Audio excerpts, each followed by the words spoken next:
நம்ம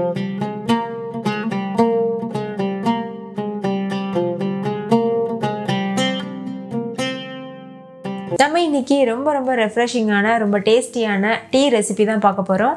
டீ ரெசிபியில் என்ன ஸ்பெஷல்னு கேட்டிங்கன்னா, இந்த ரெசிபி நான் பிகினருக்காக முக்கியமாக ஷேர் பண்ணியிருக்கேன்.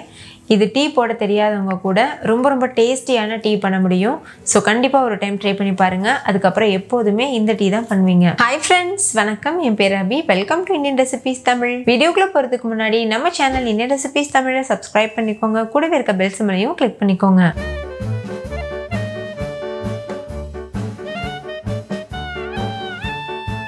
ஃபர்ஸ்ட் இந்த ரெசிபி பண்ணுறதுக்கு ஒரு சின்ன துண்டு இஞ்சியை நசுக்கி எடுத்துக்கோங்க. 3 ஏலக்காவை நசுக்கி எடுத்துக்கோங்க. கூடவே ஃப்ளேவருக்காக 2 பட்டை 3 கிராம்பு எடுத்துக்கோங்க. பட்டை கிராம்பு ரெண்டுமே நான் நசுக்கலை, அப்படியே எடுத்திருக்கேன். நசுக்காமல் சேர்த்தோன்னா ரொம்ப ஸ்ட்ராங்காக அந்த ஃப்ளேவர் இறங்காது. ஆனால் நல்ல ஒரு மசாலா சாய் குடித்த ஃபீல் இருக்கும். உங்களுக்கு பட்டை கிராம்பு வாசனை ரொம்ப பிடிக்கும்னா நீங்கள் நசுக்கிட்டு கூட சேர்த்துக்கலாம். இப்போ ஒரு பாத்திரத்தில் ஒரு கிளாஸ் அளவுக்கு தண்ணி சேர்த்துக்கோங்க. சேர்த்துட்டு நம்ம எடுத்து வச்சிருக்க இன்க்ரீடியன்ட்ஸ் எல்லாத்தையும் இது கூட சேர்த்துருங்க. இப்போ ஹை ஃப்ளேமில் வச்சுட்டு ஒரு கொதி வர வரைக்கும் வெயிட் பண்ணுங்க. லேசாக கொதிக்க ஆரம்பித்ததும் இது கூட 2 டேபிள் ஸ்பூன் சர்க்கரை சேர்த்துக்கோங்க.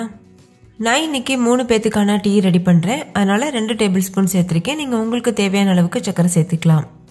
ஹை ஃப்ளேமில் வச்சு நல்லா இது போல் ஒரு நிமிஷத்துக்கு கொதிக்க வச்சுக்கோங்க. அப்போ தான் அதோட ஃப்ளேவர் எல்லாமே அந்த தண்ணியில் இறங்கும். இந்த மாதிரி நல்லா கொதிச்சதுக்கப்புறமா இது கூட டீ தூள் சேர்த்துக்கோங்க. நீங்கள் தேவையான அளவு டீ தூள் சேர்த்துக்கலாம். ஒவ்வொரு டீ ஸ்ட்ராங்காக இருக்கும் கம்மியாக போட்டாவே.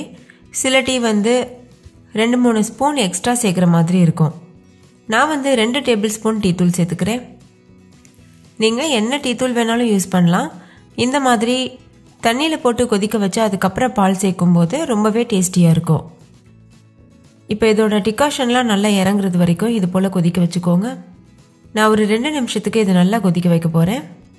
உங்களுக்கு இன்னும் நல்ல ஸ்ட்ராங்கான டீ வேணும்னா ஒரு 3 நிமிஷத்துக்கு கூட நீங்கள் கொதிக்க வச்சுக்கலாம். பாருங்கள், இந்த மாதிரி நல்லா கொதிச்சு வரும்போது ஸ்டவ்வை லோ ஃப்ளேமில் வச்சுட்டு ஒரு 3 நிமிஷத்துக்கு அப்படியே விட்டுருங்க. கரெக்டாக இருக்கும். இப்போ பாருங்கள், அந்த தண்ணியோட கலரே நல்லா சேஞ்ச் ஆகிருக்கு. டார்க் கலரில் வந்திருக்கு. இந்த ஸ்டேஜில் ஸ்டவ்வை லோ ஃப்ளேமில் வச்சுட்டு எடுத்து வச்சுருக்க பாலை சேர்த்துக்கோங்க. காய்ச்சி ஆற வச்ச பால் சேர்த்துக்கோங்க. எந்த கிளாஸில் தண்ணி எடுத்தோமோ அதே கிளாஸில் 2.5 கிளாஸ் அளவுக்கு பால் சேர்த்துக்கோங்க. பால் கொஞ்சம் கூட தண்ணி சேர்க்காம கெட்டியாக காய்ச்சி ஆற வச்சுக்கோங்க. அப்போ தான் டேஸ்ட்டாக இருக்கும். இப்போ இது போல் நல்லா கலந்துட்டு ஹை ஃப்ளேமில் வச்சு ஒரு கொதி வர வரைக்கும் வெயிட் பண்ணுங்கள். ஒரு கொதி வந்ததுக்கப்புறமா ஸ்டவ் ஆஃப் பண்ணிடுங்க. அவ்வளோதான். இப்போ நம்ம வடிகட்டிட்டு சர்வ் பண்ணிடலாம்.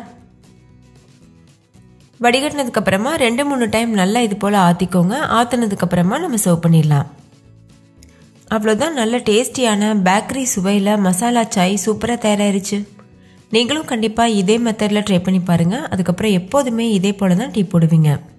ஓகே ஃப்ரெண்ட்ஸ், இந்த டீ ரெசிபி உங்களுக்கு ரொம்ப பிடிச்சிருந்துச்சுல? பிடிச்சிருந்தா லைக் பண்ணுங்கள், உங்கள் ஃப்ரெண்ட்ஸ் கூடவும் ஷேர் பண்ணுங்கள்.